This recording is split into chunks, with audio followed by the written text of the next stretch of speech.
आता सर्वसामान्यांसाठी महत्त्वाची बातमी आहे। उन्हाळ्याच्या सुरुवातीलाच उष्णतेनं अंगाची लाही व्हायला सुरुवात झाली आहे। यंदाचा उन्हाळा तीव्र उष्णतेला सामोरं जावं लागण्याची भीती असताना भारतीय हवामान विभागानं महत्त्वाची माहिती दिली आहे। देशातील अधिकांश भागात मार्च ते मे दरम्यान सामान्यपेक्षाही अधिक तापमान राहण्याची शक्यता आहे। राज्यभरात तापमानाचा पारा प्रचंड वाढणार असून कोकण गोव्याच्या तापमानामध्ये फारसा बदल होणार नसल्याचंही सांगितलं गेलंय। दुसरीकडे मार्चच्या पहिल्या आठवड्यात मध्य प्रदेशात ढगाळ आकाश आणि हलका पाऊस पडण्याचीही शक्यता आहे। पश्चिम उत्तर भागामध्ये 2 मार्च पासून वेस्टर्न डिस्टर्बन्स प्रक्रिया सक्रिय होत आहे आणि त्याचा परिणाम राज्यामध्ये दिसू लागेल। यावर्षी उन्हाळा हा अतिशय कडक होईल असा अंदाज वेधशाळेनं वर्तवलाय। पुणे जिल्ह्याच्या शिरूर तालुक्यातील मोटेवाडी गावामधून शेकडो एकर जमीन ही ओलिताखाली येते। मात्र हा तलाव आत्ताच कोरडा ठाक पडल्यामुळे शेतकऱ्यांच्या तोंडचं पाणी पळालेलं आहे। याचाच आढावा घेतलाय आमचे प्रतिनिधी अविनाश पवार यांनी। त्यामध्ये सध्या उन्हाळ्याच्या झळा ह्या वाढतच चाललेल्या आहेत।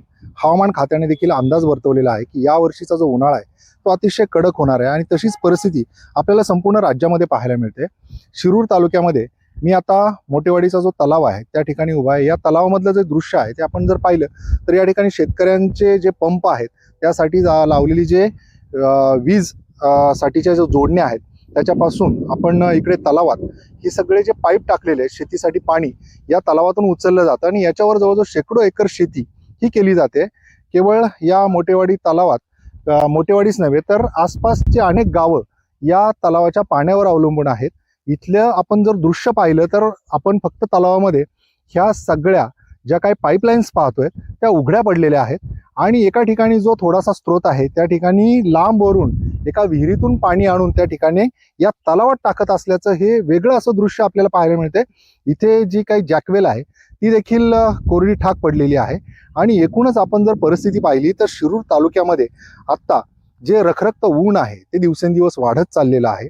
या ठिकाणी जी तलावाची परिस्थिती आहे कमी अधिक प्रमाणात सगळ्याच जलस्रोतांची अशी परिस्थिती होऊ लागलेली आहे। त्याच्यामुळे शेतकऱ्यांसह येत्या काळामध्ये पिण्याच्या पाण्याचा देखील प्रश्न उभा राहू शकतो। डिंबे धरणाचं पाणी काही अधिक प्रमाणात या भागात फिरलेलं आहे, मात्र त्याची जी आवर्तनं आहेत ती किती दिली जाणार याकडे देखील सगळ्यांचं लक्ष लागलेलं आहे। त्यामुळे येत्या उन्हाळ्यात अत्यंत भीषण अशी परिस्थिती उद्भवेल असंच काहीसं चित्र आता दिसू लागलेलं आहे। अविनाश पवार, NDTV मराठी, शिरूर, पुणे।